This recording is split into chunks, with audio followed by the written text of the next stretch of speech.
ST महामंडळ आर्थिक संकटात सापडलंय आणि अंदाजे 7,000 कोटींची देणी थकली आहेत. करो या मरो अशी स्थिती असताना दैनंदिन कामकाजावरती लक्ष ठेवण्यासाठी पूर्ण वेळ अध्यक्ष नाहीयेत.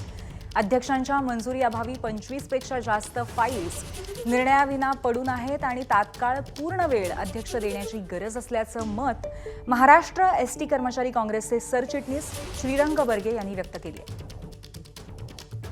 एसटी महामंडळ सध्या आर्थिक अडचणीत आहे.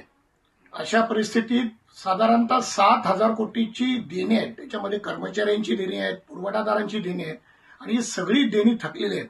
मला असं वाटतं की एसटी महामंडळासमोर करो वा मरो अशीच परिस्थिती आहे.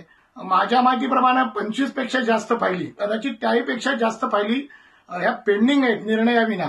कारण कसं आहे, त्यांना वेळच मिळत नाहीये निर्णय घ्यायला. त्याच्यामुळे मला वाटतं की एसटी महामंडळाला पूर्ण वेळ अध्यक्ष दिला पाहिजे, कारण हे अध्यक्ष वेळ देऊ शकत नाही, त्यांच्याकडे वेळ नाही आहे. एबीपी माझा, उघडा डोळे बघा नीट.